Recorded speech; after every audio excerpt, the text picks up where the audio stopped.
Hey everybody, welcome to My Worst Date. I am Cassie. I'm Keegan. I'm Christina. And we were talking a little bit before this episode about burning bridges because we kind of know someone who has just gone through and lit the match to a past life, which I find shocking. And not for the first time. That's just kind of their MO, Sure. Is to leave a group of people, whether that be, ones that they're working with or that they are friends with, in quotes, and they're tight for that time when they're in proximity. There are people that I think are only friends because of proximity. Yeah. And then once that's removed. Yeah. And that makes me sad because Proximity or beneficial, like you can do something for me, you benefit my life in some way. very transactional. Very transactional. Yeah. Instead of like having a legit friend, like if I knew if I moved away now that we would still communicate. Yes. Yes. It takes effort to have a friendship, and you're looking at somebody that does not give an effort in any aspect of their life. No. Right. If you want to maintain friendships with people, you will. And nothing will prove that to you more than moving away. Yeah. Like there are people who I see and spend considerable time with every single time I go home. Right. And like I have maintained those friendships. Yeah. And put the effort in, and they've put the effort in to maintain those friendships for decades, right? Sure. You know, like people who I've known for 20 years or 10 years or whatever, and continue to make the effort to see them. That's not everybody. Yeah. There are definitely people who have fallen off who I don't see whenever I go home, who I was like, oh, we're going to be super, super tight forever, but it's a two-way street, and both parties have to be invested in wanting to maintain that, and they will if they want to. Right. And so, and I've learned my lesson about burning bridges because I have moved so much. And like when I was younger, it would be a thing where it was like, I got hurt by someone or, whatever. And I would be like, you know what? I don't need you anyway. And then you kind of like, and then you do the thing where you like erase them from your life. They're no longer in the top 8 on right. MySpace. Yeah. You kick them out of that top 8.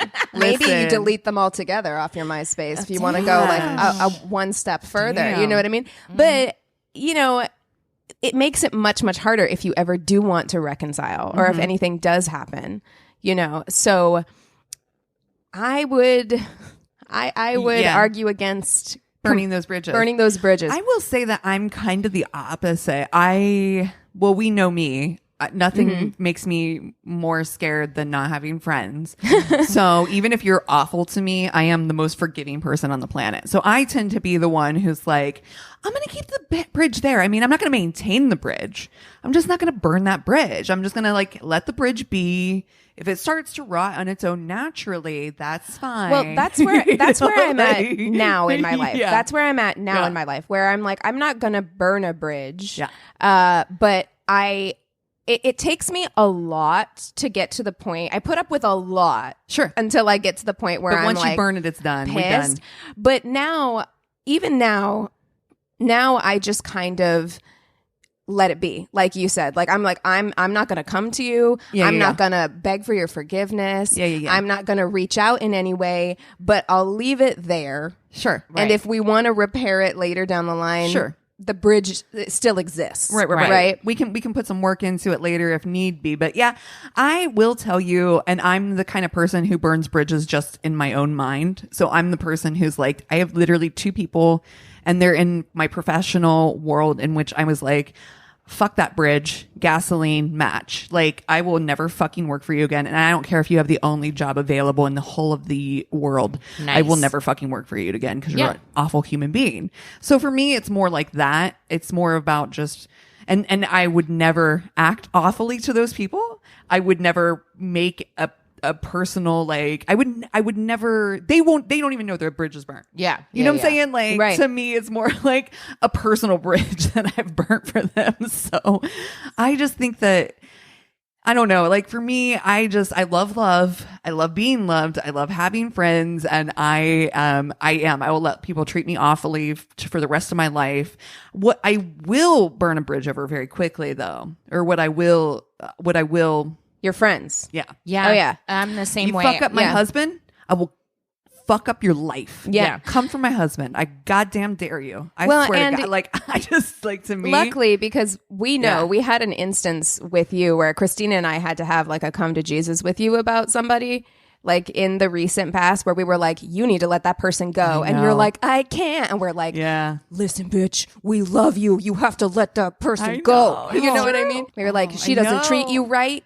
She doesn't treat the world right is the problem. You gotta let her go, you know? And it was hard. It was so hard. I'm still like, Watching you struggle with trying to make that decision was Yeah. like, and literally it was just unfriending her. literally, on yeah, Facebook. it wasn't even like anything super aggressive. It was just like, I was like, you have to hit that unfriend button. I just was like, I was like, you like pushed my finger down. I'm like, God damn it, it's done already. I guess I got to do it. Rip that Unfriend. Band-Aid off. Rip it off. Oh, yeah, it's true.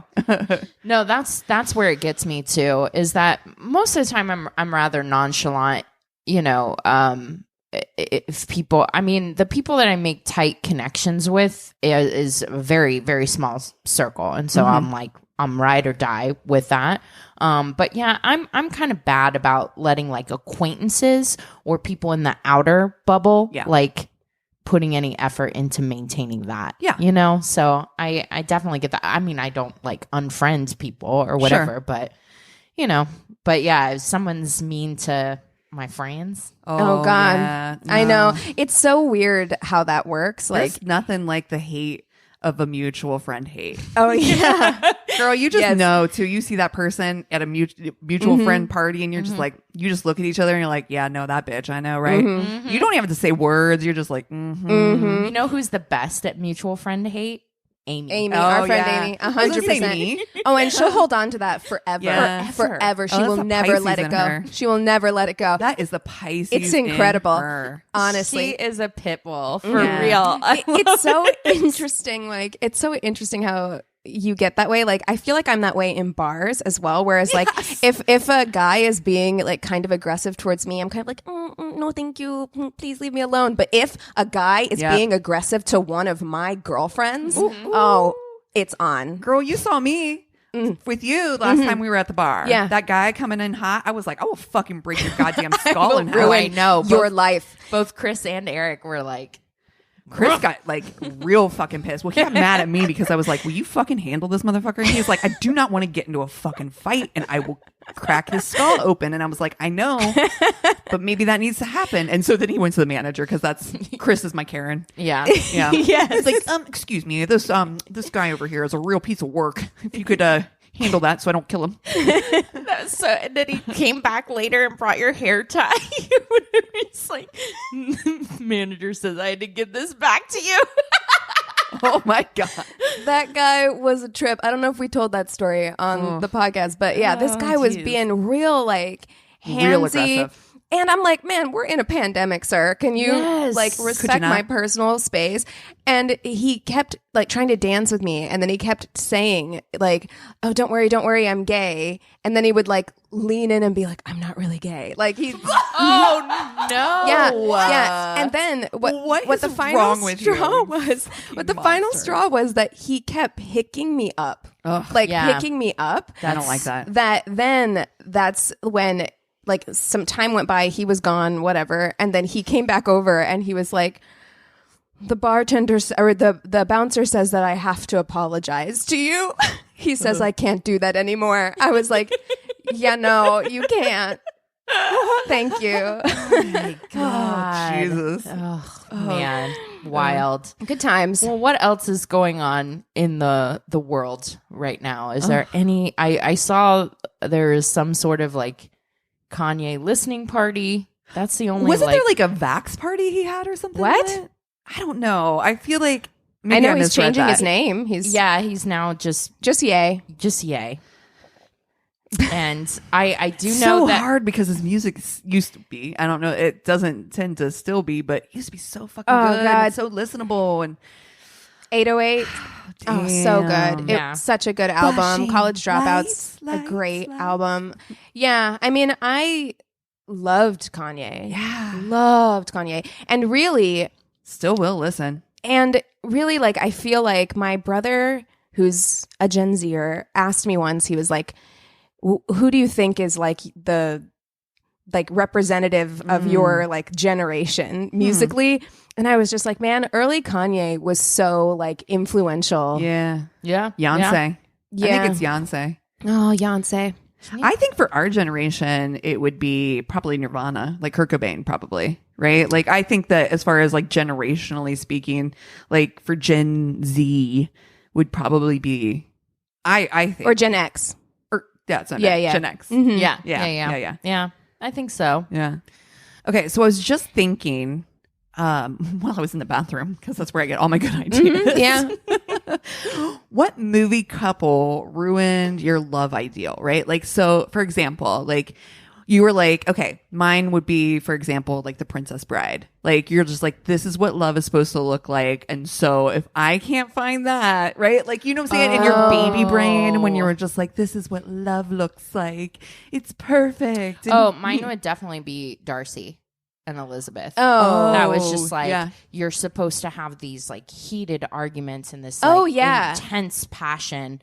And I mean, yeah, Wow. I guess I have a hard time picking one because it was all of that. Like that was it's what a it was combination for yeah. me, because that was not only was that every couple in every 18th century or 19th century novel, that was also every couple in every old movie, which I watched a ton of. So like Yeah. any black and white movie, it was always that. It was always like this like heated, at one point he's going to grab you by the shoulders, right? And like shake you a little. And that was supposed to be like super hot and romantic and passionate. And that's Yes. what love was. And like that's what love looked like and was supposed to look like. And so unfortunately I would replicate that. yeah, that's what you're moving looking for, into right? relationships, right? Because I was just like, if you don't have a bunch of ups and downs and it's not like you know, really quote unquote passionate, then it's not love, you know? And I also came of age during the 90s Bet movies. Yes.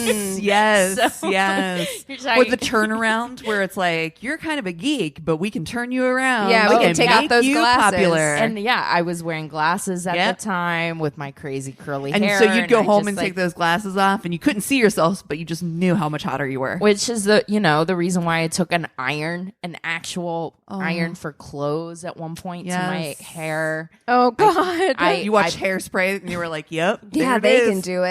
Yeah. I bought an actual like relaxer Oh, from the honey. store and broke all my hair off. Yeah, because you don't Yeah. have that relaxer hair. No, I do not.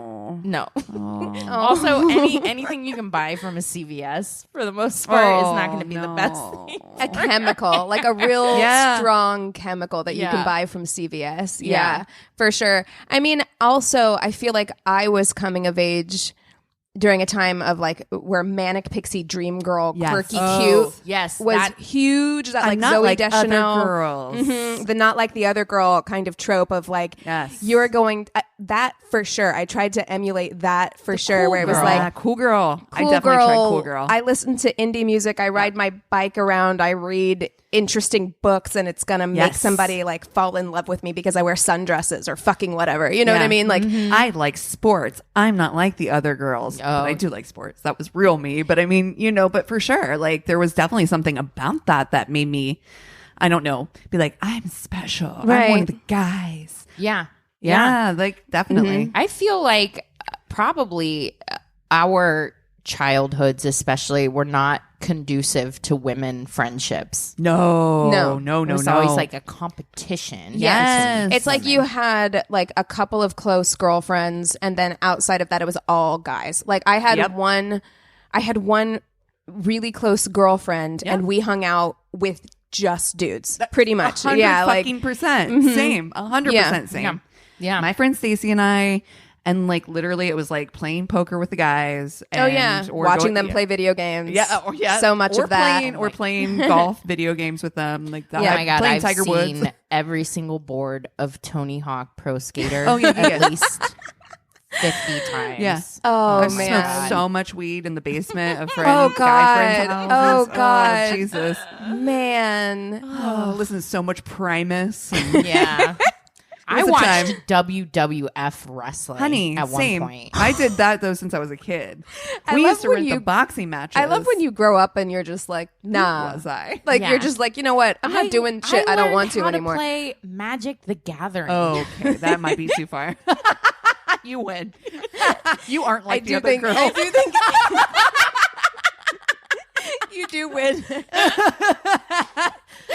Oh, God. Christina, not like the other girls. Name of the episode. Because I for sure didn't do that. I'm like, I'll sit in the room with you Yeah. while you play Magic the Gathering, but I am Same. not. I'll I am, chain smoke over here while you guys do that. Yep. No, it's a shame receipt up there. I guess. Whew. I think I told you guys. I'm pretty sure I told you on the podcast that one of my very first boyfriends played this game called Yes. Warhammer. Yes. Yeah. And the figurines. Oh Yeah. yeah. Yeah. Oh. I mean, Settlers of Catan was about as far as I was willing to go. I was like, that. There's my limit. Listen, you know? and I love games. Yeah.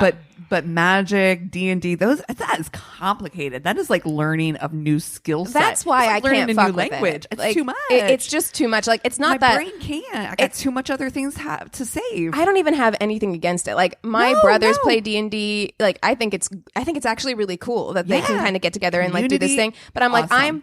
I'm too old. Okay, Yeah. you can't teach me how to do this anymore. Yes. Like Pokemon cards was where I got off the train. You know, like I didn't even get on Pokey Train. oh Yeah. man, I was on it. I used to go to Toys R Us and play You're in the like, tournaments. I Pikachu's you, bitch. I played in the tournaments at Toys R Us. Wow. In middle school, okay. I wasn't like 21. Okay. Yeah. No. It wasn't last year at all. It definitely wasn't. I promise. Oh, Jesus, my God. Okay. So movie couples. Yeah. Let's do that for our FMK. Okay. Okay. I think mine has to be. I think mine has to be, or I mean, Anna Green Gables, that relationship. Yeah, it has to be that Gilbert and Anne, because I loved the books. Oh, I love the movies. I just watch them Yeah. again every year. Like honestly, Yeah. But that relationship, and for anybody who doesn't know, well, you need to know. You need to go watch them. Yes. Ridiculous Synopsis. Yeah, go for so it. about them, if you're not like familiar, like their relationship was like she was a strong, sturdy, go for it woman, independent, you know, and was career minded first and was going to pursue life and all its passions. very and, Joe March-esque. yeah, very Joe March-esque. But she also, her and Gil have always had this kind of underlying like tension of like meant to be together, right? Like that's kind of the thing, is that her and Gil were always meant to be. They grew Right. up together. They've known each other since they were kids, but she's like, it can't be this until like basically death knocks on his door and she's like, wait, what have I been doing all this time? And so I do think that there is something there that definitely is me. Like I definitely was like, I'm an independent. My career comes first. I'm really, you know, I don't need nobody. And Yeah. I, you know, and absolutely when I met Chris, it was, I don't need you in my life. Right. If I want you in my life, that's where I'm at. Like I want you here. I don't need you here. Yeah. And I think that that's probably, I mean, in many ways that did probably make my baby brain form a way like in which I thought relationships should or shouldn't look like. But I don't know that it was terrible. Yeah, I don't think it was going to bad. say. I don't think it was bad. I just think that it was interesting how that influenced so much of my mindset, right? Yeah, yeah. I think mine is more from a book too than a movie. I do think I did think that Darcy and Elizabeth were like the couple. Like it was the most romantic thing to me, that you had to get into a whole bunch of fights and that like proved your love. Barely tolerate each other. Yeah. Yes, but it was that heat, that passion. Yeah. you know? Yeah. Do you think that formed how you ended up in certain relationships? Yeah, I definitely do. I definitely think that it has also negatively affected relationships that might have actually been a good thing, because I was searching for that turbulence or that passion that I thought needed to be a component in a good relationship. That if that kind of like just like throw you up against the wall kind of passion wasn't there, then that meant it was a shit relationship. Yeah. And so, Interesting. Yeah, that's something I've definitely had to work out, that it's like, well, that's not sustainable. I feel like we never got to that point in the movie, right? And like years down the line where it's just like you can only kind of like sort of hate your partner for so long, you know? Like, that kind of like simmering under the surface sort of thing. Gosh, I don't know. For me, because what I was gonna do, I don't think necessarily that. Yeah, you know what? Why don't we do it? Let's go with Eternal Sunshine of the Spotless Mind and that relationship. So that like being like super in love and obsessed with like I wanted somebody to be, gosh, this is really conflicting given the fact that I keep saying that I'm very scared of someone being obsessed with me, but like I wanted someone I wanted to be obsessed with me to be obsessed with me. Do you know what I mean? Yeah. Like I wanted somebody to want me like that. Right? Yeah. Like, you know, and think that I was that cool and that interesting that they would kind of like, oh, that's interesting. You want kind that. of did end up with somebody who thinks that way about you. A little bit, but not in not in a scary way. Not in a scary way. Yeah, because I think you want him to. But like if you didn't like Tony, he's pretty obsessed with you in the cutest way. It's like, that's funny. That's one of the last things that my dad said to me, is that he always wanted me to be with somebody that loved me more than I loved them. Ooh, I love that. And I was like, oh, I love that. yeah. Yeah. And so he's I mean, like, I do think things went off the rails in Eternal Sunshine of the Spotless Mind a little bit. I mean, I think maybe don't let it get to that level. But I did find her character, and she's messed up. Like that's the thing about that like manic pixie dream girl trope, is that they're always messed up and probably not very healthy. But I found it like I still wanted to kind of be that. Like I wanted to be that kind of like cool, interesting, free-spirited kind of person. It speaks to people like you and me, and probably you too, Christina, which were not necessarily girl popular in high school, which is that you can be weird. You can be different and still be special and lovable. And someone's going to love that about you. Yeah. And honestly, it's the thing too, even the Anna Green Gables thing. It's like, she's a redhead, which she hates being a redhead. She doesn't love the way she looks. She thinks she's awkward. And she maybe in some ways is a little awkward. Doesn't have a ton of friends. She has like one single bosom friend who, you know what I'm saying? Like, so there is like this kind of like, I'm not like the other girls thing that felt very much like who you were too, if you weren't necessarily quote unquote popular. right. You know? Right. I mean, and yeah, because my formative years, it was a lot of that. Like, I think Nick and Nora's Infinite Playlist, 500 Days of Summer, Garden State.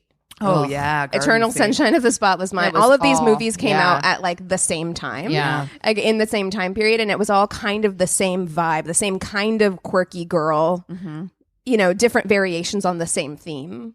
Yeah. And I wanted to be a combination of all of those girls. And it's very problematic. But it is. And I will say the message too of that movie is a little bit problematic. And I used to think of it as like this grand romantic thing of them choosing to go through it again, even though they know it's going to be awful. They know how it ends and where it goes, and they just choose to do it again. And I'm like, but why? No, it's a bad message. It's a bad message. It's a bad message, and you can't live in the past like that either. Like it's not a good message at all. Like it's a problematic movie, but. Yeah, I'm with you. Like at the time, it felt very romantic. It'd be right? like, I wanted someone to want me like that. Yeah, like you know, who like no matter how it ends, I want to do it again with you. Right? You know what I mean? Like, and I'm like, oh, I was like, that's beautiful. Yeah, looking at it as an adult, I'm like, oh, no. Yeah, that burning house fire is probably not safe, huh? Yeah. I think actually, I'd have to, if we're gonna fuck, marry, kill. I think there's a pretty solid. Yeah, I think it's obvious. Pretty solid what we do that here. You gotta marry the Anne of Green Gables. Yeah, that's the only stable relationship it's the here. Right one. Fucking Darcy. That's right. That's fucking right. Yeah, that's exactly right. You have to. Heated. It's going to be a little dangerous. Yeah, Ooh, you're gonna get a little bit dangerous. You're gonna get in the middle of a Bennett Darcy sandwich. Like, oh my god. Oh my god. Can I pick the one too? I want the Keira Knightley one. Oh yes. That Darcy is particularly Although hot. I gotta tell you, like when Colin Firth comes out of the water in the BBC one, yes, ooh, yeah, that one's a good one too. Jesus, I just got a little hot in here. He's hot in that one. There's a reason why I subscribe to PBS Masterpiece. You're just rewinding that scene over and over again. Pause. It actually burned into your screen. You just have a gif of it playing all the time. All the time. Yeah, no, I mean, there is only one answer here because even though I do think sex with Kate Winslet's character in Eternal Sunshine would be amazing. Amazing. The Jim Carrey? Not so much. Like Jim down. Carrey is just so sad in that movie that like he's gonna bring the whole room down. It's a vibe and it's a bummer. It's a bummer. Yeah. It's So a bummer. You can't. I'm sorry, Kate. You know I love you so much. But I simply cannot get involved with that. We've matured over here. Okay, she's matured. We're not gonna do that. But I'm gonna. You know, the obvious choice. We're going to marry Anne and Gilbert. Yeah. We're going to fuck. Make me want to watch those movies again, man. I loved those books when I was a kid. have a Gazebo subscription just so I can watch it on demand anytime, and you can get the app, and I will give you my login information. Amazing. I have all of them. I have all three of love them. it. Well, that's technically I feel like four, that's but a there's journey, three. dude. Oh, it's I so know good. you guys understand this, but when your partner goes out of town and you're just plan all the fucking ridiculous shit you want to do by yourself, and it's like You're gonna lay in bed Dude. naked. Okay, whenever I was in popcorn. Springfield, we were trying to find a movie to watch, and we settled on Willy's Wonderland, which I have discussed. But before that, we were like scrolling, and I don't even know what it's called, but it was Toni Collette, and I was like, let's watch the trailer for that. And it was like a Toni Collette horse movie. It's like she is like a shopkeeper in England somewhere, like a small town, and like gets a racehorse and like trains this racehorse up. And I was like, this is gonna be stupid. And I watched the trailer and I was like, the second I'm alone, I am gonna watch this movie. I'm gonna watch that Toni. I am gonna watch this movie. heartwarming Toni Collette horse racing British movie. Like, for sure. I'm totally You're going like, this to looks stupid. fucking Writing it binge. down. Right, exactly. binge Anna Green Gables. Oh. That's happening. Yeah. Dude, listen, come over to my house. We'll stay.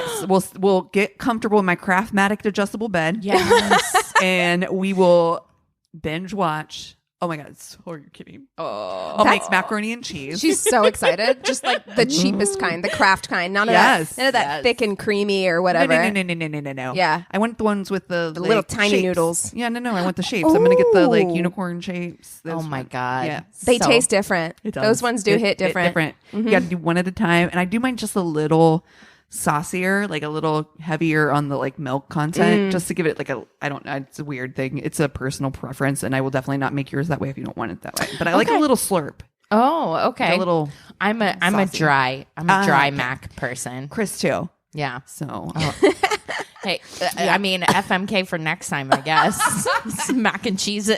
Yeah. And it might also be lunchtime for us. Yeah, we're hungry. A comfort food. Oh man, You guys want to take 5 and we'll come back with stories? sounds Yes. good. And we're back. Oh, Cass, I saw you take a deep You intake did of because breath. I almost did. Why everybody woke up? What's happening? I don't know. Where am I? What's going on? I'm going to start us off with stories is what I'm going to do because I have the Tainted Love this week. We got this from our inbox. This person says, "Hey ladies, some old memories have popped up while listening to the podcast and I wanted to share. So I'm going to share one of the stories that she sent. It starts out, when I was 20, I briefly dated a guy, friend of my brother, who always wanted to take a shower with me. I understand wanting to take a shower with your partner. It can be hot. Yeah. However, I've always liked my shower time as my time. I can fucking 100. 100. Relate. Bathroom time is alone time. Yeah. Everything that happens in the bathroom. 100%. I love a personal shower. However, I always like my shower time, right? I hate having to stand to the side while shivering and waiting for my turn under the water. That is a thing. I did date a guy where we always showered together, and that was the situation. It's just Always. like, Wait, hold on. Always showered not together? okay, not That's every this. I was like- single time, not every single time, but often. Oh, no. Often. Yeah. No, Well- I hate that. You're not going to love I mean, it this. was very efficient because it's just like you can get in, you can get out on with your day, right? Oh, my God, no. Well, one day my brother was visiting and I took this opportunity to take a shower alone. So I tell my boyfriend I'm going to take a shower, and he looked at me like I completely offended him and says, "Can't you wait?" with a head shake. Needless to say, my brother left very shortly after, and B and I took our shower. One of the first things I told the next person I dated was that when I take showers, it will be alone. This story isn't bad, and B and I have always remained friends, but it always gives me a good laugh when I think about it. Yeah, no, like always. It is no. kind of weird. Like, that is weird that you need to take a shower together. You can't shower separately. Why? I hate it. That sounds like a thing. You know what I mean? Right. And I agree. I'm like, I don't want to fucking stand outside of the water and get cold. Nobody wants to be that person. No. But yet, in every situation, someone is going to be that Unless you person. have one of those incredible showers that Yeah. has like multiple shower Dual heads. heads. Yeah. and Yeah, stuff like yeah. that. Yeah. I can Yeah, get if you're down on in that. a shower that's meant for two people, then it's like, oh, that's nice. But you're not. But you're not. You're No, in an you're not. apartment-ass shower that's a little square. Yes. And you just You're be both squeezed. trying to fit into a Yeah. bathtub, right? Yes. Like standing in a bathtub with a Meanwhile, shower like, head. The soap is dripping down your face, into your eyes. God forbid. Also, like all of us have like higher maintenance hair. Yeah. Like the trying to wash your hair properly, Right. like with somebody in the shower. Like it takes on hair washing days, my shower time is Oh, like yeah. we're in there for a minute. Yeah, exactly. Yeah, I'm like, I have to go through like got a finger detangle- comb, finger detangle. comb. Yeah. Hairs everywhere. Yeah. So I have Everywhere. like this, pile of Yes. hair Yes. on the ledge. What do you do with your pile of hair? On the wall. On the wall, right? So I can easily pick it up and get it out. Yeah. Anthony came in the bathroom after I took a shower one time, and I had like just gotten out of the shower, and the shower curtain was still open. He was like, "What was that? What is that?" I was like, "It's just my hair. Tarantula. Calm down." Yeah. No, I forgot one day and like left a big thing in the corner, no. and it looks like a dead mouse animal. or something. It's not pleasant.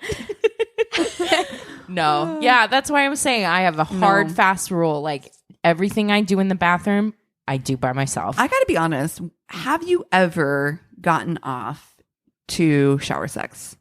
No. Never. No. It's, No. I think I don't know if it's something about standing, which is good foreplay type sex, but like I feel like my body can't if I'm in a standing I position. mean, where are you? Like, it's don't hard know. enough It's to like my body shave can't- in the shower. That's Like, what I'm saying, let yeah. alone like where are you putting your leg It's to try and never- it's slippery. Like, It's it's a mess. dangerous. You dangerous. get sweaty and stuff, and also like Water's not a lubricant. You don't stay wet. Exactly. Yeah. Even if you are wet, the water like washes it out. Water is not a Yeah. lubricant. It's not. Shower, hot tub, Stop Ocean. it. Yeah. pool. Ocean. Get, Like, no, we don't no. need salt water in there. I You feel guys, like- stop it. Get those plankton out of me. Exactly. Parasites. I'm like, there's some kind of like tardigrade crawling up in my pussy or something. Oh no. I cannot with the ocean. And everybody, Thomas, cut that out. everybody pisses in the ocean. Yeah. Oh, Okay. everybody. Whales You're lucky piss if in that's the all ocean. they do. Whales piss in the Let me ocean. tell you, like, Dead bodies in the ocean. Yes. Come on. No, We've all watched enough I'm true not- crime. I ain't fucking in the ocean. No. No. That's a hard no for me. Okay. Well, we got this incredible story through our listeners. He says, "Hello, ladies. I want to start off by saying I'm a huge fan of the podcast. Oh, thank you.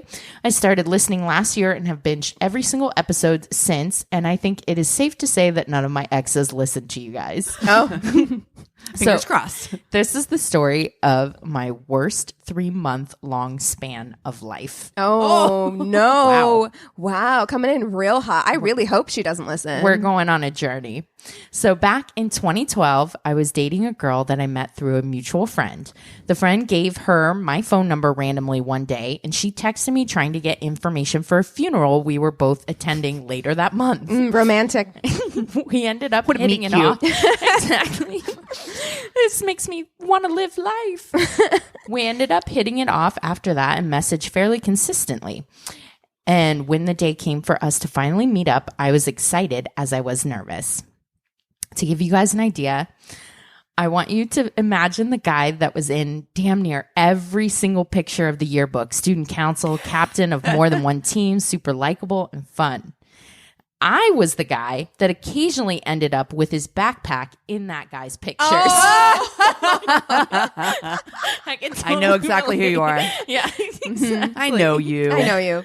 Oh, my wife, having seen pictures of me at this point in my life, describes me as tall, dark, and awkward. Oh, that my type. That was my type. Yeah, perfect. Yeah, perfect for me. I know. So I was thrilled when one expressed interest in me.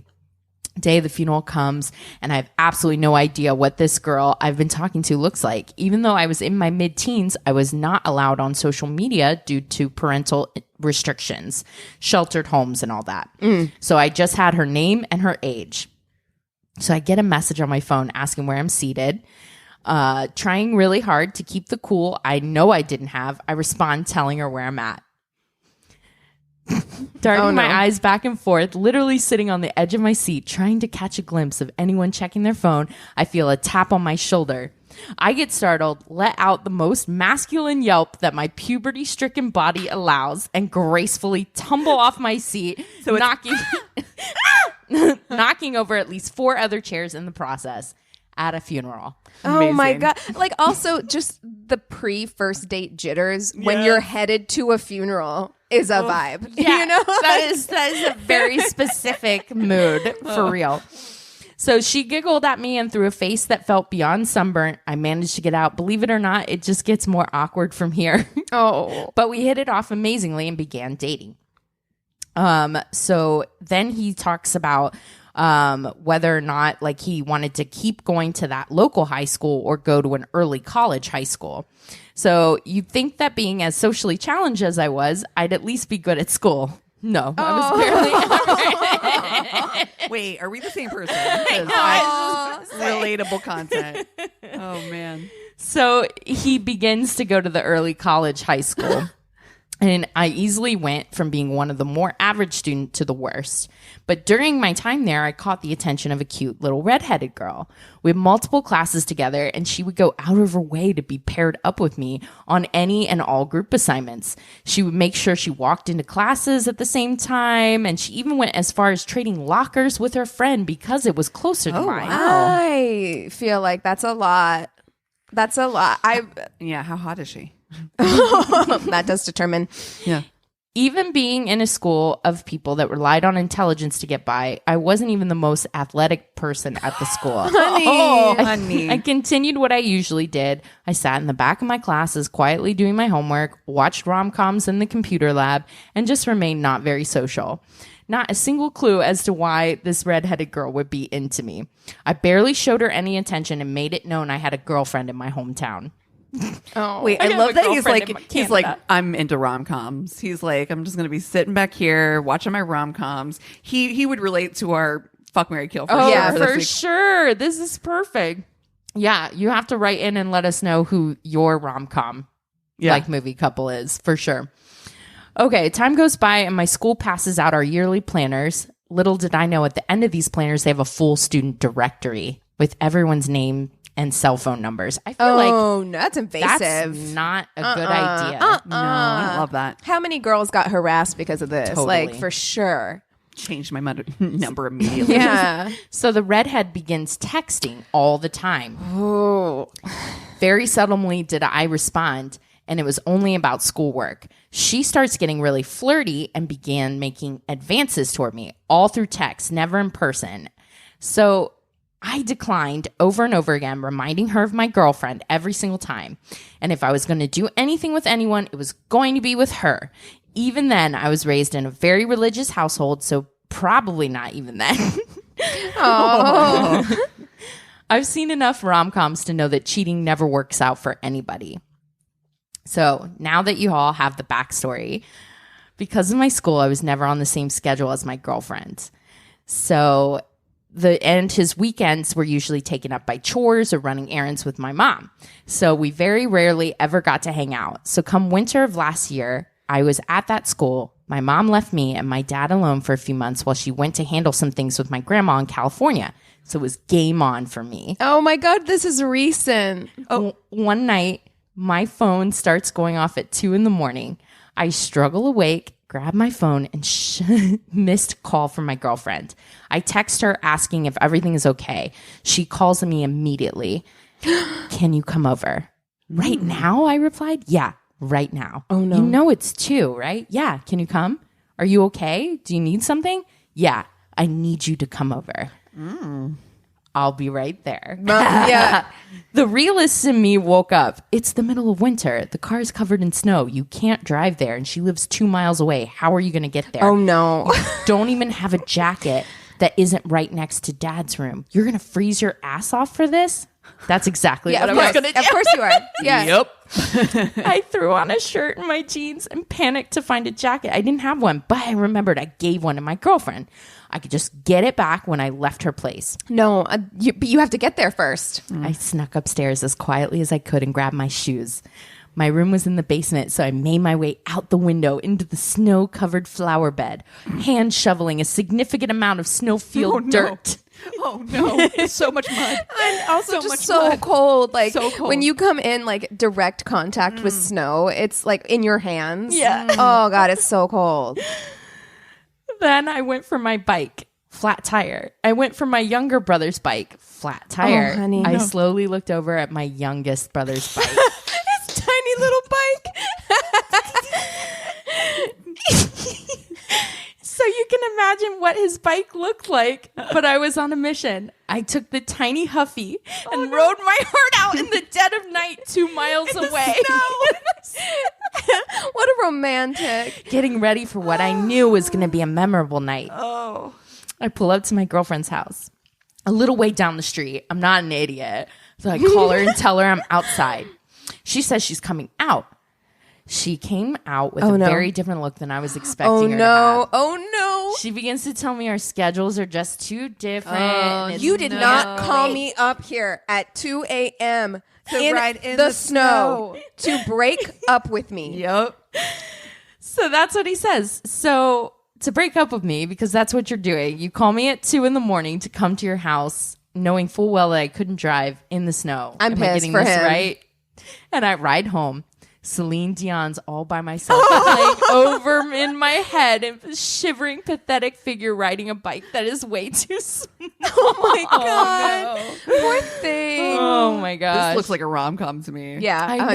know. This is so great. I literally want Netflix to pick this up. So the girl starts dating some other guy, and Of course. that pushes him to start messaging back the cute redhead. So she gets flirty, I get flirty, and then they come up with a plan. I was going to skip after school homework and go meet up with her, and we were going to go on a walk and talk, in quotes. Okay. Yeah.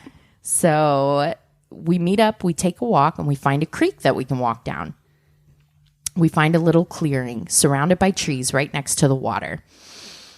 She says she was tired and wants to sit. She pulls out a blanket from her backpack. And She had lays this it all on the planned ground. Yeah. We sit and talk for a minute. And then 1 things get hot. Literally and heavy. 60 seconds. Yeah. We're making out, and before I know it, we are both one layer of clothing away from being very intimate. My rational brain has shut off completely at this point. She hits me with this. I really like dirty talk. Can we do this? No, you're in honey, high school. Oh, it's going to be so bad. 17 years Oh, old. no, it's going to be terrible. And I have no idea what came out of my mouth. For the life of me, I've tried to remember, but can't. Oh, no. He blocked it out. His like, brain was his like, shame receipt, we're it's like- protecting you right now. He's like, I called her names I'm not proud of. I can't say this. It shocked the hell out of her, but it really got her going. And she looks at me and says, wow, I wasn't expecting that. What would your mother think if she heard that? And suddenly the real me came crashing back. What would she think? We could get caught out here. I could get her pregnant. My mom would murder me. I can't handle His a baby boner right just now. went. I'm going to go to jail. I'm going to go to jail. I sit straight up, all color from my face gone, with all these thoughts rushing through my mind. She grabs my face to look at her, curious as to what's wrong, and from the inner depths of hell, I vomit.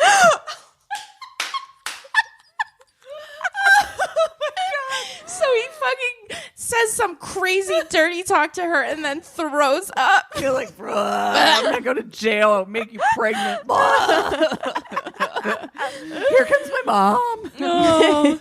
I panic, get up, grab my clothes, and haul ass out of there. I didn't hear back from her, and I was too embarrassed to initiate contact with her. Oh no! Wow. Oh my god! This girl who was obsessed with him was like, actually, that might have been a mistake.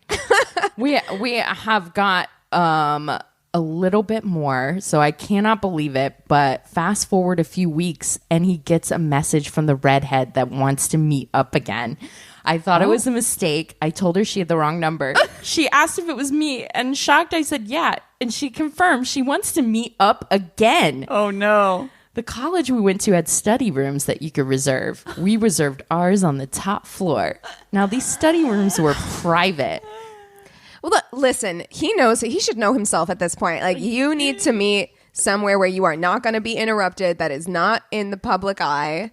You are not a public sex person, sweet baby. No. So we meet up there and things start getting hot and heavy again. She keeps asking me if I'm okay, and I tell her I am. Again, She's like, are you going to throw up again? One layer from sin when all of a sudden a jostle on the door. Then a knock. Someone was at the door. We were in the wrong study room. I begin losing my mind. Yes, see, I told you. You can't do this shit in public. Oh my God. She closes and locks. She deals with it. She calmly puts a jacket on, answers the door, and tells them that there was a mix-up. They can have our room. She closes and locks the door and looks over at me, looking like I just had an interaction with a dementor. Oh no! Oh, he's such a cute baby angel. She takes off her jacket, and that ended up being way too much for my teen heart, and I passed out. Oh my God! Oh my God! No feet. No feet, exactly. Oh my God. No. It was only for a few seconds. Oh no. It was enough to worry her. The same thing as last time. I just got dressed and ran out. I wish I knew what she was after, because even after those two times, she continued to try and get together with me. She have a bet with somebody that she could take his virginity? I don't know. It must have been 90s bet 90s movie. bet. You were in a 90s bet movie, dude. Oh, honey. Totally. Oh my God. Oh my God. I think I was too embarrassed to attempt another meeting. I don't know what she saw in me that she couldn't have gotten from someone else. She was really cute, so it wouldn't have been difficult for her. But she has since gotten married and is with someone we went to school together. Anyway, that concludes the worst 3 months I've ever had. And since then, I have met and married the love of my life, and we are very happy together. And I'm Awesome. happy to report I've never thrown up on her. Amazing. Oh, wow. Hopefully never passed out either. Ooh-wee. Oh my God. That was a journey. It was an Yeah, epic really, odyssey. Really was. Amazing. To vomit and then pass Pass out out. on. And to get broken up with at 2 a.m. in the snow with no jacket while riding a tiny bicycle. That was a lot. This was a journey. It was Wow. a journey. Oh, I feel like we got all of his Yes. shame receipts. He's like, literally, I hope you feel unburdened. Indeed. Yeah. Alrighty. Okay. I'll need to describe the lead up to fully paint this picture. I'd met a girl while I was completely written off outside a bar, so couldn't really remember her, and had been messaging her through the week.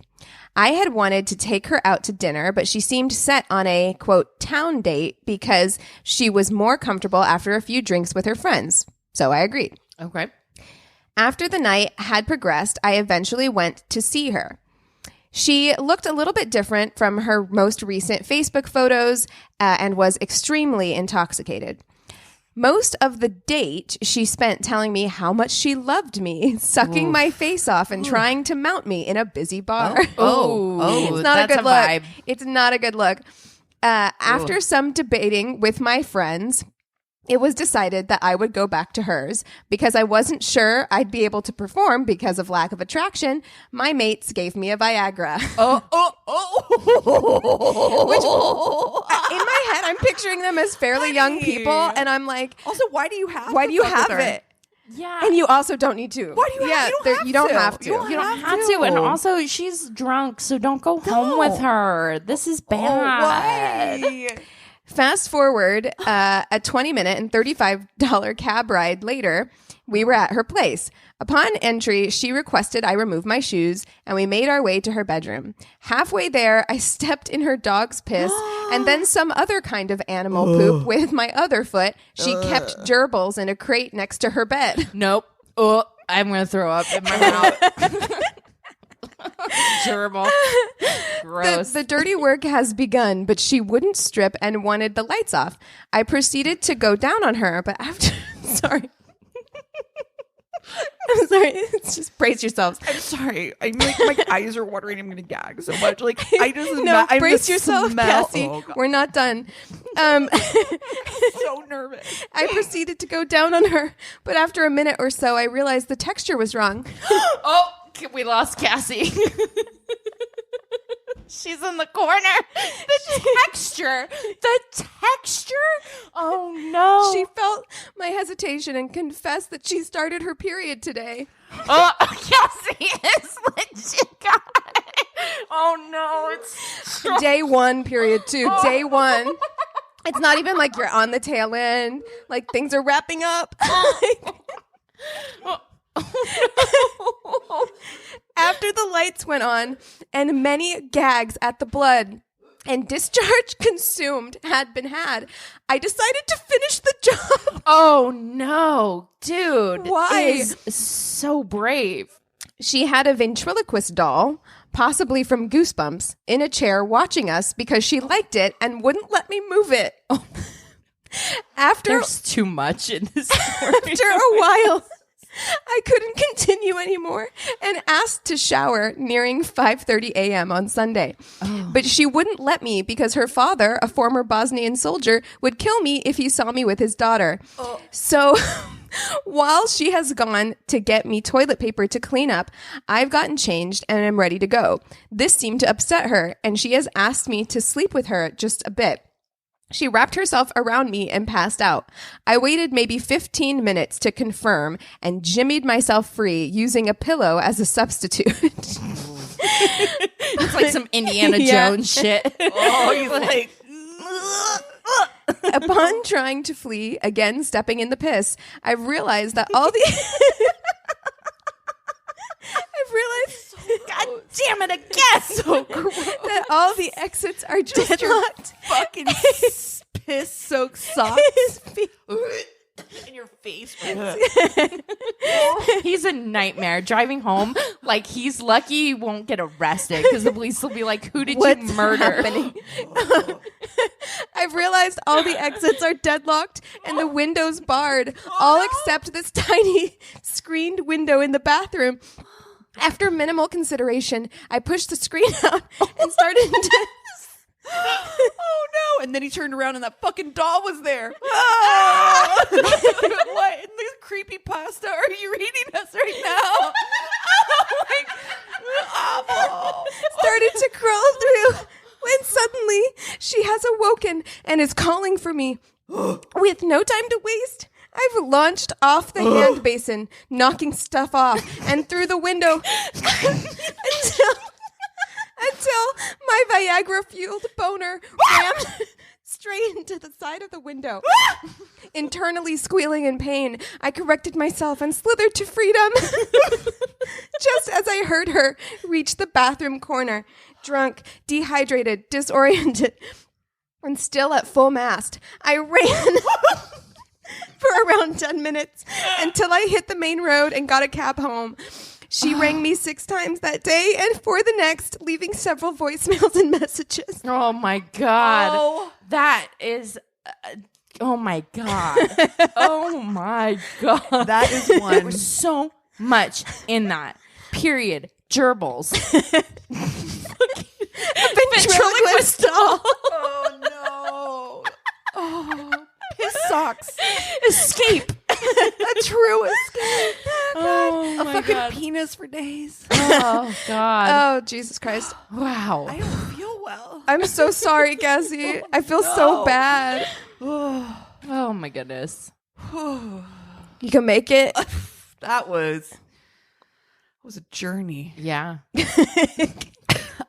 I feel a mess. Do I look a mess? You look like you just like emerged from like the end of a saga. Like you look. Yeah. Wow. Yeah. You look Yeah. changed. You do. I am changed. You look changed. Yeah. We need a break. I don't know. Oh my God. Whew, you guys. All right. Fan off here. It's really so hot. Why? It's ridiculous. Oh my God. I'm going to wake up in the middle of the night and think about that fucking story. The texture wasn't right. Yeah, that's what did The it. texture ruined it. That- texture. I was like, That's I when don't- you got me. Yeah, I was like, I was like, there's a gerbil down there, isn't there? That's my head went to places I didn't mean for it to go.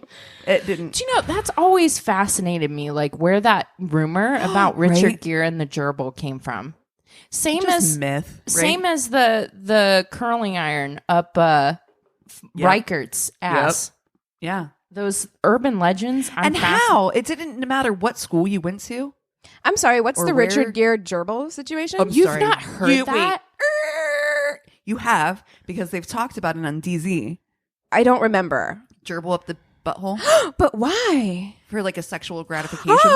But like, But it's obviously not true. I mean, it's What? obviously ridiculous. But why? why do we all know that story? Global truth, right? It's a global thing. Like everybody in Columbus, of course, for Columbus, the Riker. everybody. Because there was a big car dealership, like huge car dealership. And there was this rumor that went around that was like, he cheated on his wife. So his wife turned on the curling iron, hot curling iron up the a-hole. Oh. But I'm like, I didn't go to school anywhere near you. No.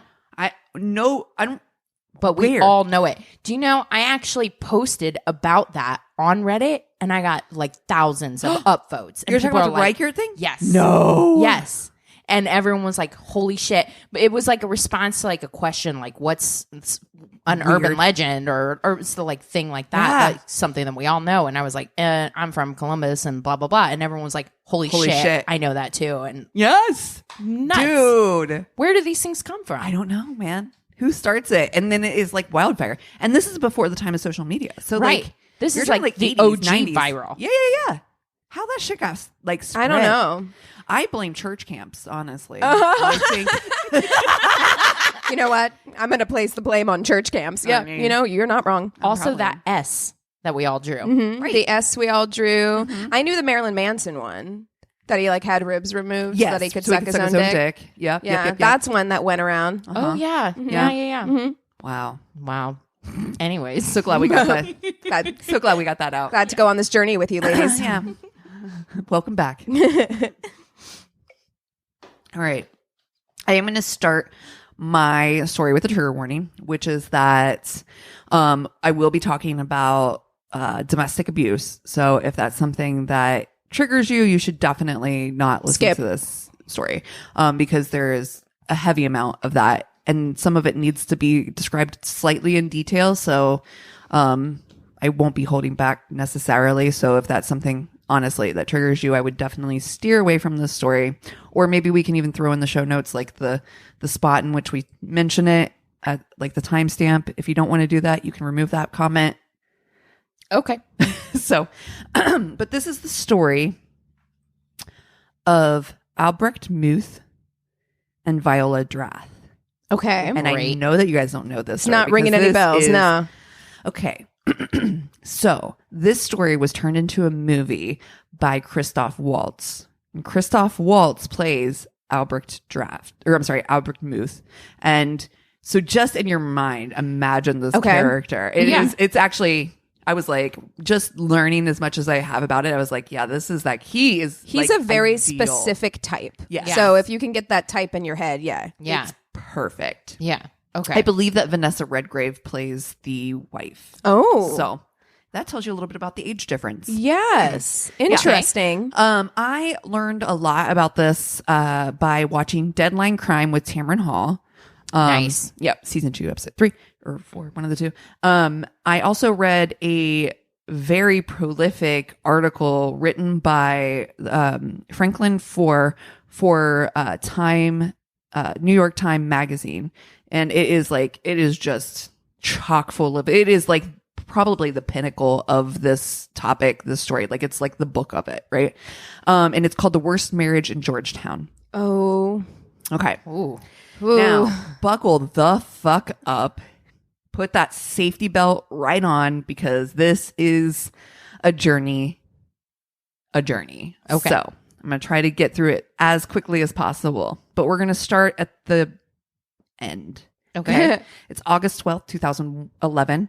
Albrecht Muth calls 911. His wife is dead at 91. He came home.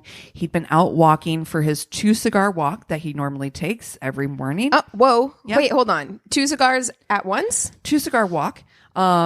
He also... I feel like that's a lot of cigars. Or It feels a lot. maybe it's just like the length of it. He smokes 2 cigars, and that's how far he walks. No, is I how mean, I long know, it but takes. like 2 cigars take a long time. It's a long time. It's a right? big walk. A long I walk. feel like it's a long walk. Or you're a really quick smoker. Because the cigar could last you And that makes me feel sick thinking about smoking 2 cigars. too much. First thing in the morning. Ew. Yeah. Good morning. Let's have 2 cigars. So you should know also about Albrecht. He, in the neighborhood, imagine this guy walking down the street. He wears an olive army suit with a beret and carries a horse crop on his No, sir. morning Stop it. walk. You stop that right now. Also known to like goose step walk. No. So, yeah, it's very extra. Imagine this guy walking around your nice, Where quaint is he? Georgetown? Washington, D.C. No. Georgetown. No. Absolutely the fuck not. Yeah. 9-1-1 if I see that shit in my neighborhood. Imagine No. you're sitting outside the coffee shop and here comes fucking Albrecht Muth and his 2-cigar walk, right? You're like, A man smoking a cigar, goose stepping with a horse crop. I'm sorry. Yeah. Danger. Apparently somebody said that at one of the cafes. Somebody was like, why are you walking with that? Like, what's the thing that the marching... A baton? A baton. He's like, why are you carrying a baton? He's like, I'm not... who do you think I am? Sousa? Like, it's like, well, I mean... They're like, he's a colorful character. I'm like, Oh, he's very colorful. He comes home, walks into his beautiful, Georgetown walk up that he shares with his lovely wife, Viola Drath. Viola is dead in their bathroom, has a gash on her head. And so again, he calls 911. He's like, I'm pretty certain she fell and hit her head. She's 91. Yeah. Things happen, right? So the police come and they take Viola away to do an autopsy, right? But first and foremost, before I get to the murder and what happens, because we know it's a murder, let's be honest. This isn't rookie corner over here. No, all three of us are not. I'm not going to surprise you, but like, you guys, guess what? It's a murder. Honey, we all know that. Yeah. This is what we play for.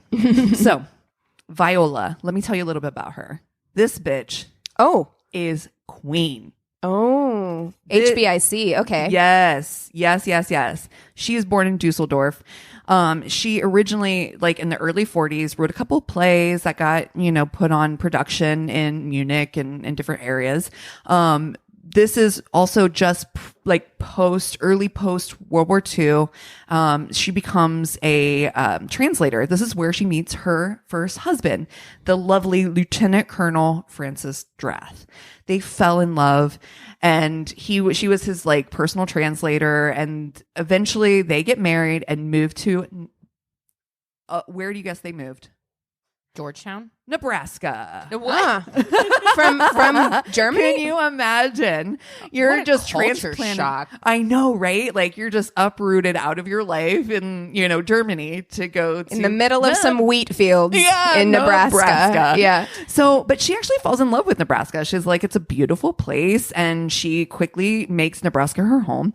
They have a few children. She starts going back to college and she gets her advanced degree in philosophy and literature. So she's a smart fucking cookie. She's already awesome. written plays. We like her. Yeah. We love her. She becomes like a journalist. So she starts doing all kinds of really cool things, becomes like a commentator on the local news network. Wow. Yeah. She is writing, writing stuff for different publications. One of those publications being Madame Magazine, which is a big fashion magazine, like a Vogue, basically, for Germany. So she's like their correspondent from the U.S. who talks and writes about fashion. They don't know that they don't know what that means. They're like, oh, no, Nebraska. but she flies to New York every season for the fashion shows and writes columns for Madame Magazine and stays on top of like what's culture. And I think that that's kind of the thing too. I think publications really were the way in which fashion was spread. So, I don't know if it mattered maybe necessarily where you were because, think about the fashion at the time. It was so holistic. You didn't have like a lot of different fashion scenes, right? Like it was a very holistic thing. I mean, if you think about late 40s, early 50s, women wore XYZ, right? You're wearing this cut this season, Yeah. And it just was the thing, right? So she is, doing all these really awesome trips to New York and, has like a real solid career. And her husband is like really happy to be like Mr. Mom. Like he is like at home taking care of the children. He's the one who cooks. He takes care of the home. This is like, and they're very happy in their situation. They love it. But he is still working. And so he actually gets a job offer around 1968. They moved to Washington, D.C., where he is a liaison for the secret selective service group, right? So he takes a job in D.C. They buy this beautiful walk-up in Georgetown. And, not to be left behind and the adaptable, amazing character that Viola is, she becomes a political correspondent for a German magazine. So she's like, okay, switch gears. I'm in the political scene now. I'm going to write political shit. I'm always amazed by people who can do this. Like, I know, right? just high achievers, no matter where they are, no matter what facet. Yeah. It's incredible. Just adaptable and able to like, switch gears on a dime and make the best out of her life. It was just really amazing. And so she also then became a columnist for a DC magazine doing lifestyle, arts, culture, kind of speaking on the local DC scene. So she was really like a mover and shaker. I mean, this got her into all kinds of doors. She met anyone you can think of. She was, in the political scene, like she was talking to the big people. She was making moves, making strides. And at this time, she's also the member of the executive committee for of the National Committee of Foreign Policy. So, I mean, she's really, again, she's in it. Right. She's in it. And again, she's like her husband's Mr. Mom still. Like, even though he has a job, he's very happy to be like the person who takes care of the home and let her kind of also live her fabulous life, right? Well, it's around this time that Viola meets Albrecht Muth. He was 18 at the time, and she's like 40 years into her marriage and in her 60s. It's 1982. Wow. He's an intern for some lesser-known Republican governor. I don't want to date an 18-year-old. No, and neither does she. Neither does she. I'm She's like, okay, we'll go to dinner, but I'm like, only because he's also a German. And so they kind of had like this kindred, like, oh, you're very interesting. You're German. I can speak my native tongue. We can kind of have fun. But in no way is she like, you're a hot dude. But he spends time with him and she finds him fascinating as somebody who's just like an interesting character. He's, comes around the house. This is like literally just a guy who's, kind of just a side character. Like in any other situation, this would be a side character we probably would have never mentioned. Her husband even calls him the boy. Like there's a definite familial type of situation within. Well, yeah. I mean, you're in your 60s. I imagine if you're bringing like an 18-year-old around, it feels like, this is like it's like mentor. Yeah. I mean, even at that age, he could be her grandson. Yeah. Yes. If you really think about it. Yeah. So, but he asked her to dinner, and that's kind of how their kind of kinship started. And it's around this time in the 80s in which her husband gets really sick with cancer. And it's an awful time for her. He ends up dying in 1986, sorry. And she's fucking lost, right? He took care of the home. So, I mean, like, the house is going to shit. She does not know how to cook for herself. She even asks friends, she's like, do you know how to cook breakfast? She's like, she doesn't know. She's literally been kind of taken care of in this type of way her whole life, because and so it's never been, it kind of would have been me if before the pandemic, something happened to Chris and I suddenly had to start making myself food. I'd be like, I don't know how to words things. That's how Anthony is. Like, when I go away. Oh, I know. We offer him to come over to eat, but I think he really loves making himself those hangry man meals. I know. In the microwave. He's just like, he's like, Keegan, how do you cook chicken breast? I'm like on the plane, like, this is how you make Brussels sprouts, like. I love it. That's hilarious. But it's true though. I mean, and it's just never been part of her life. And she's also alone. Like, she's completely alone. Her family is gone. Her children are grown. They're living their lives. Her daughter's a judge in Los Angeles, so everybody's kind of gone and done their own thing. She has another daughter in the DC area, but they had lives, right? Mm-hmm. She's, older. And so it's around that time that Albrecht Muth just kind of starts to show up and really starts coming around again. And, again, they hadn't been close and he had been gone for a while, but it's like around this time that he just kind of pops back into her life. And he really is exciting to her. He's young.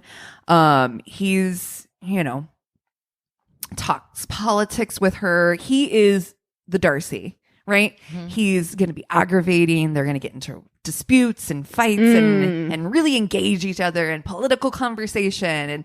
But I mean, that is hot. Yeah. Or it can be, or it can go off the rails really fast. But he's also he's super into being a housemaker too. So he likes taking care of her. They drink tea together. He's a companion. He is, he cooks for her. It becomes like a really cool mutual kind of kinship relationship. And she's really attached to this guy who's just been really there for her.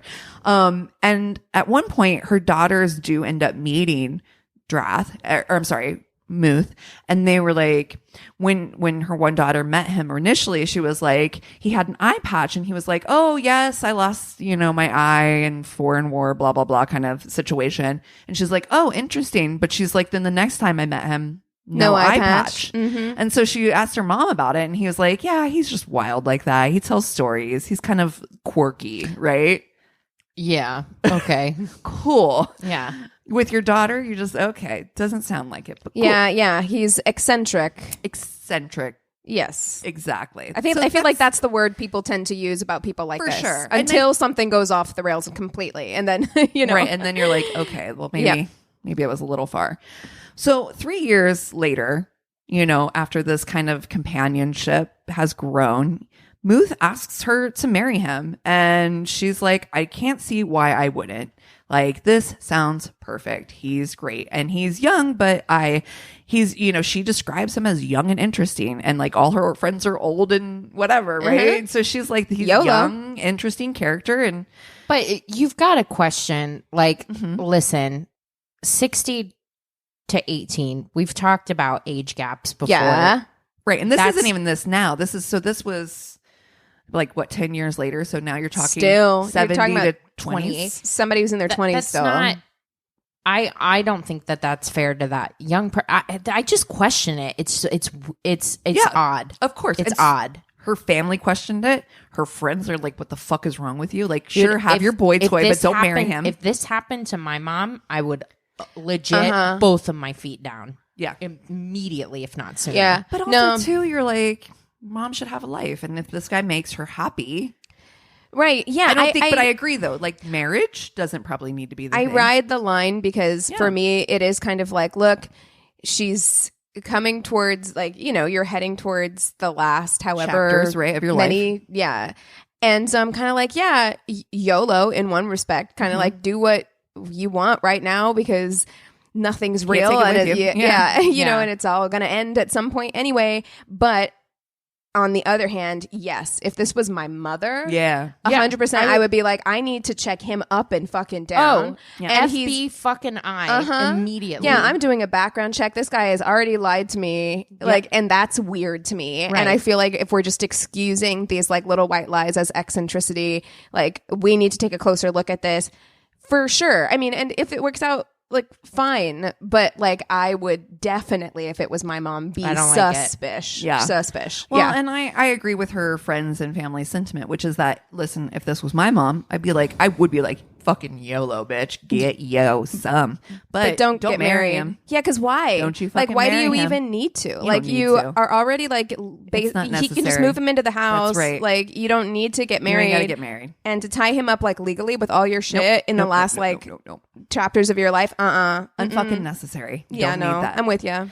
So, you know, she liked Muth, but he really didn't have tons of prospects, but it was fine. They're really living off of her husband's old pension. She's also made a career for herself. So they've got money and it's fine. So this has never been a money binge, I don't think. Like, this isn't like necessarily motivated by money, but what it is motivated by from every angle is his eager to be successful. Like, he is absolutely a climber. He wants notoriety. Ooh. He wants to be in the right circles. And see, that would raise alarm bells for me too. Again, if this was my mom, like, for sure.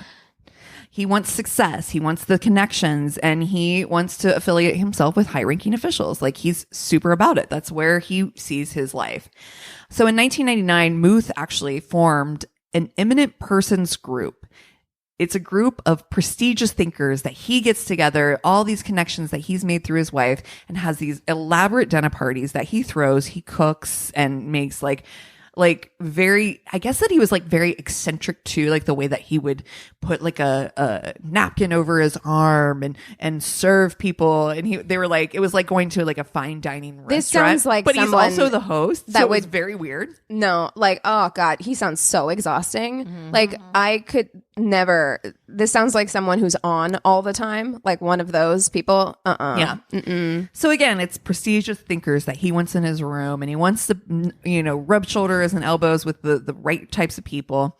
He's building his prestige, and during this time, he says that an old relative of his, an old like uncle or somebody, fell off an elephant in India, and he passed on his title to him. So now he can be referred to as Count.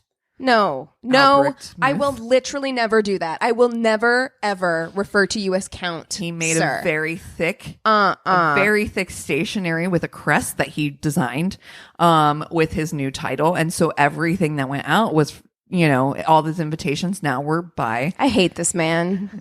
I hate him. Count Albrecht Muth. He describes his relationship with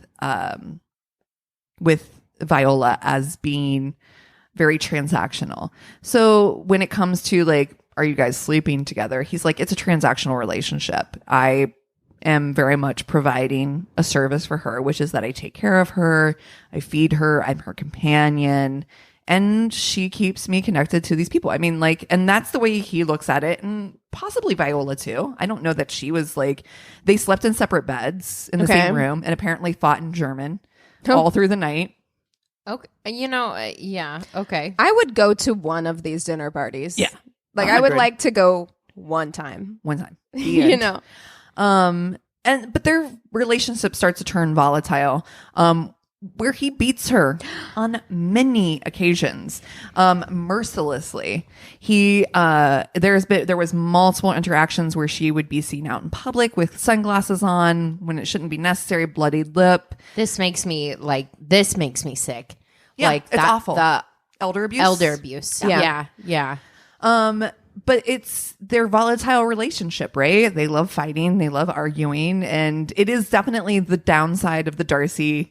So when you picked that and you were talking about that earlier as being, I'm like, this is her ideal in some way. Like, she had that kind of like baby brain, you know, that she tapped into, which was like, this means we're in love because it is. It feisty. also, she did have like a successful marriage Yeah, for a beautiful several marriage. years, and Yeah. so I can't speak to what it's like to lose a partner that you've been with and had a successful marriage and raised family with, and then you lose them.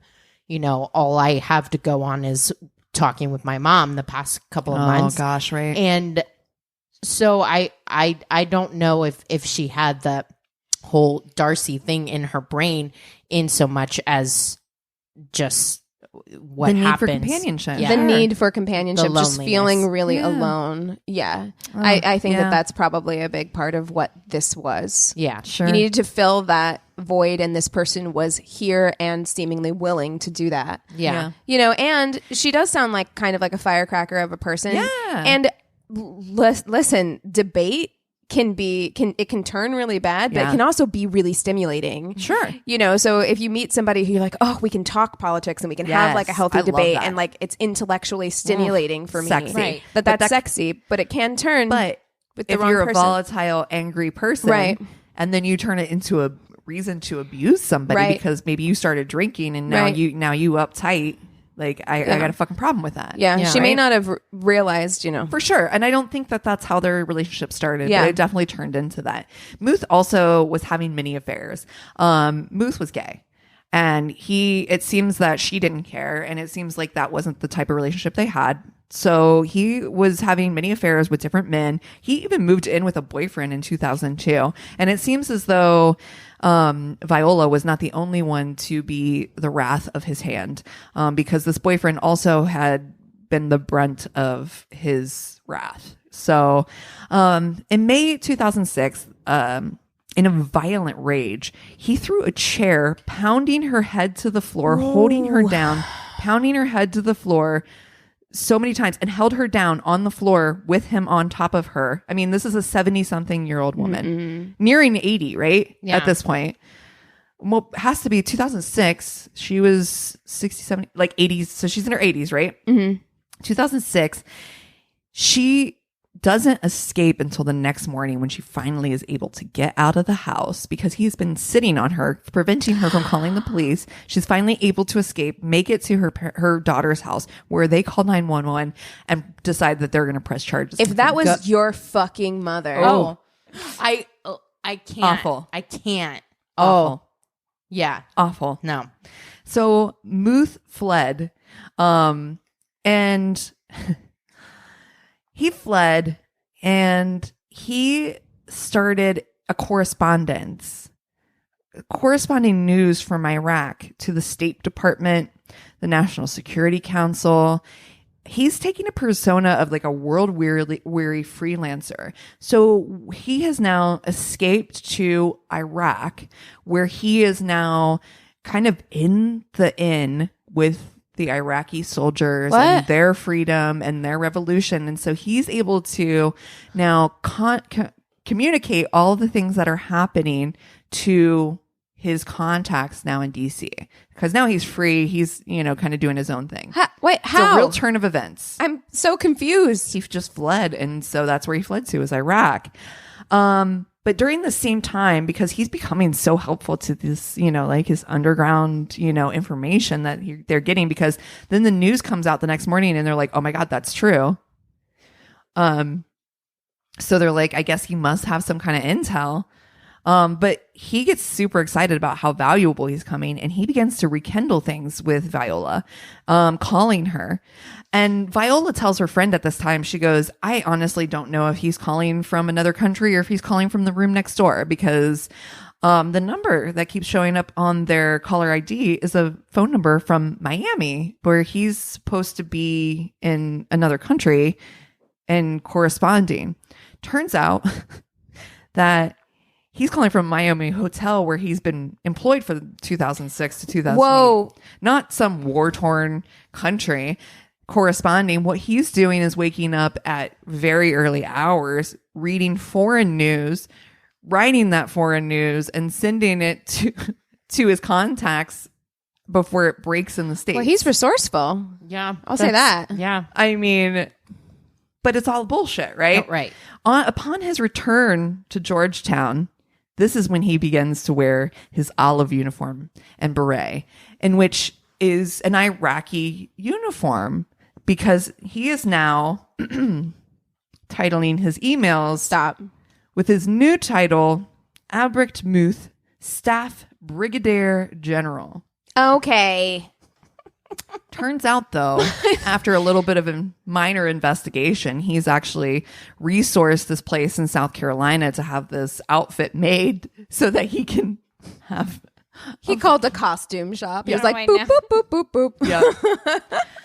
Yeah. The Grooves, though, kept him in style, and he held company of many high-ranking officials from Iraq. He was getting invited to like all these fucking parties. He was getting invited to all these dinners and all of these But things. you know what? In Iraq, he's in Miami. Now he's back in DC. He's back in DC now with his uniform with his and new his uniform. new title. Oh, And his God. new title. And, you know, I sometimes I listen to these stories and I'm like, I just need to trust myself more. Like, I feel like my confidence needs to be way fucking higher because I feel like you can do anything in you DC with can confidence. do I'm telling you. anything with the right amount of confidence. That's absolutely If you just right. walk into a room and you're like, I'm this supposed to be person, here. like 90% of people apparently will just be like, It's okay. like that German heiress Yeah. or whatever. Yes. Exactly. It was Yes. just like, this is who I am. And people are like, Okay.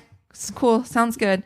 And he even orchestrated this huge event called the National Observance of Iraq Liberation Day.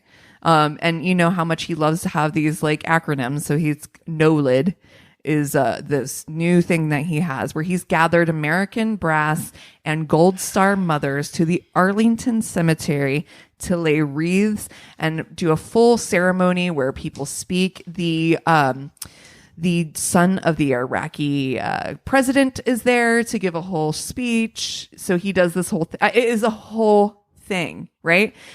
He hosts this big party for all these 40 gold star mothers to come. Oh, Isn't it geez. awful? And it was Awful. after, you know, so like he's just like he's invested in his persona, but it's after a big night of partying, heavy partying. He went that he, you know, had gone out the night before, didn't get home until really late. It's the next morning that he wakes up, goes for his 2-cigar walk, comes home and finds his lovely 91-year-old wife on the floor of his their apartment. Well, her apartment technically. And of course the autopsy, as I said, spoiler alert, it is murder. And not only is it murder, of course she has the gash on the head, but she also has ligature, basically like ligature marks around her neck, like from strangulation. She also has like a torn thumbnail in which has like his DNA. So there's like no way out of this, motherfucker. You fucking killed your wife. Right. Literally like days after her death, her family, her daughters get a note from him that is saying that the family owes him $200,000. And it was signed by their mother, but it was so obviously forged. The rage. Can The you rage that would imagine? bubble up in you. Honey, your fucking daughter is a lawyer, or I'm sorry, a judge in California, and you think you're going to get away with some bullshit ass, What an idiot. a fucking moron, right? Well, he is to the police. He's like, hey guys, you don't have shit on me. I didn't do it. It wasn't me. And tomorrow when I go in front of the judge, I'm not even going to know who I am. What? Yeah. He's like, I'm not even going to know who I am. He's basically like, I'm going to fiend like insanity, right? But why would you, Why would you tell somebody like this? that? Yeah. Why would you this have that is on record? it truly is like that kind of like Bond villain thing where you're like, I'm going to give you my whole plan. Yeah. I'm going to give it to you from the word go. Like, what? He's a mess. So he's definitely going to try for this insanity plea, but it somehow does kind of work because he does tie up the court system with like, you know, doctors and psychiatrists and people trying to establish whether he is or isn't. The townspeople are like, yeah, he did walk around with a riding crop. Yeah. I don't know if you ever saw him in his uniform that he had made. So at any rate, he is finally, he goes on this major hunger strike. During the hunger strike, he loses 100 pounds. He becomes so ill from this weight loss that they end up having to try him from his hospital room. It's the first time in history that they were like, you know what, we're done playing your games. Enough. And they're like, fine, you can't come to court because you're too sick. Well, guess what? We got Zoom now, motherfucker. That's right. He's Court like, that coming shit. to you. Yeah. That's right. And so, oh, by the way, just so that you're clear, he didn't just do a hunger strike on his own. He did the hunger strike because the archangel Gabriel told him to. So, you know, just to be clear that it wasn't just some whim that he decided. Right? Okay. Yes. But the courts were like, we're done with you, fool. You're guilty. 50 years in prison. And that is the fucking wild story. Wow. Well, I'd be interested to see. I mean, it doesn't seem like a stretch to actually think that maybe mental illness was involved. Something's wrong with him for sure. With this whole, I'm like, where was he before he was 18, or Right. what was his childhood like? So- Because this is a very interesting path. The that one he's chosen to minor walk. thing that I found from his childhood, of course, he's born in Germany, is that his mother was actually on a up and coming trajectory in political scene in Germany, I believe, and then So just mommy was too close to him. and mommy died when he was young. So there's a lot of issues. I'm I not think. saying there was nothing wrong with him, because I think that there was sure. definitely something wrong with But him. you killed your wife and you need to go to jail. Yeah, and that one thing doesn't necessarily have anything really to do with the other. Right. You Yeah, know, right. clearly this was a thing you knew was wrong to Yeah. do. Well, he blamed his mom for dying and for him for not like setting up his legacy so that he could be, you know, a powerful mover and shaker in the political world.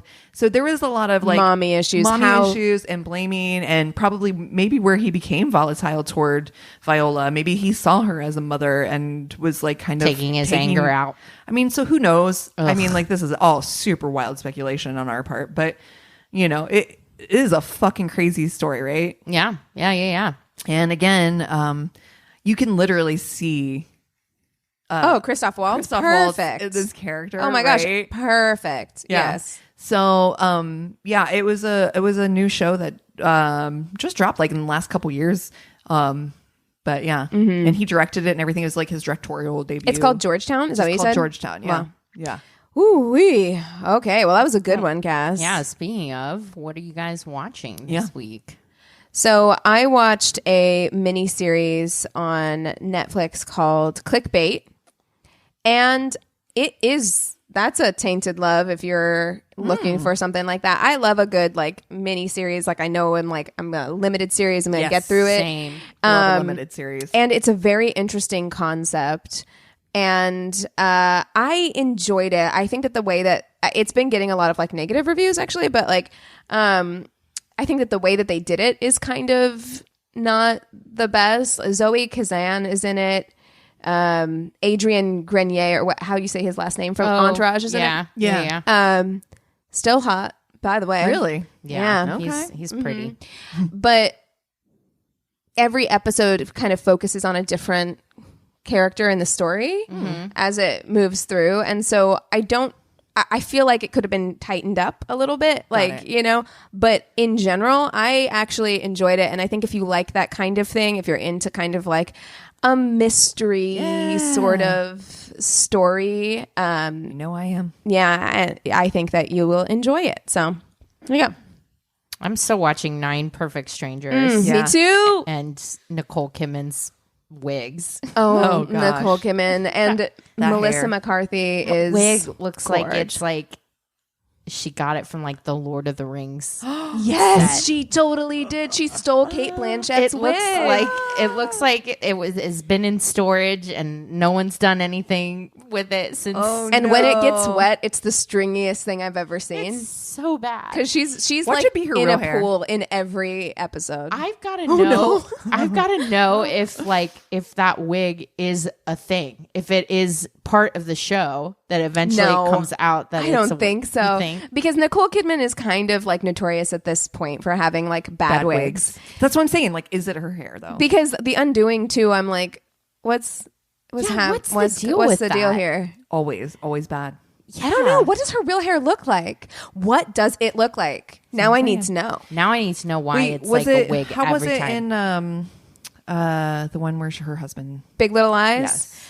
I mean, it was awful. definitely a wig. You think so? Yeah. Same I as think same as so. The Undoing. Yeah. It was just like, Yeah. ooh. I mean, and none of them, if you're listening to this and you're like, it's not that bad, like, it's fine, but it's Sure. not great. It's not like Tyler Perry movie levels Okay. of bad wigs. Did you see that there's a new Tyler Perry movie that is very Tainted Love?